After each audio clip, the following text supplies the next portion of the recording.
Drea, if you want to just spend a couple minutes quickly on the bishop and the reaction at the inauguration from Monday. Sure. I would like to. This is a Okay. nutty thing that happened. I mean, we could end on it, but this is a bishop that's being celebrated by the mainstream media. A Christian all of a sudden is getting praise in the mainstream media. This is why, of course. In the name of our God, I ask you to have mercy upon the people in our country who are scared now. There are gay, lesbian, and transgender children in Democratic, Republican, and independent families, some who fear for their lives.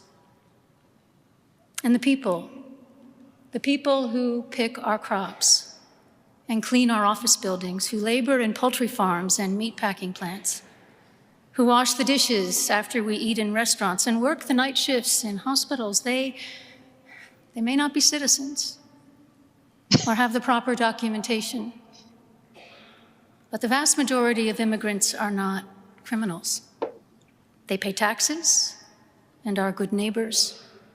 They are faithful members of our churches and mosques, synagogues, wadara, and temples. I ask you to have mercy, Mr. President, on those in our communities whose children fear that their parents will be taken away, and that you help those who are fleeing war zones and persecution in their own lands to find compassion and welcome here. Our God teaches us that we are to be merciful to the stranger, for we were all once strangers in this land.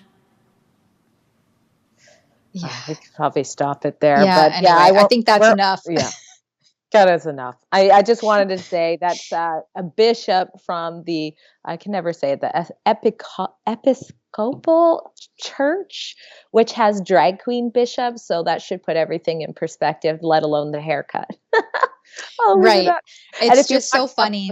He did respond to it on social media if you want to look it up. But they all had this poker face. And there is that moment when you look and you can see JD Vance look over at Trump like, is he going to make it through this? But the rest of them just had their poker face on, which was pretty good. Yeah, I was actually pretty surprised at their ability to just kind of sit there and eye roll. And I mean, JD Vance is probably the most animated of them all, which was tame at best.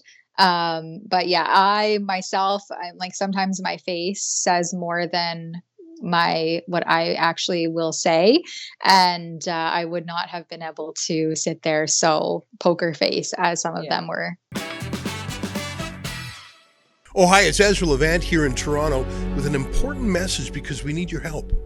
Independent journalism in Canada is under attack. Government censors, big tech deplatformers, and the dying legacy media are all working together to maintain exclusive control on the information you receive.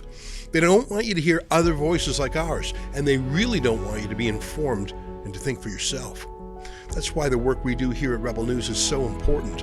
Our on-the-ground reporting, independent news shows, and special content you won't find anywhere else.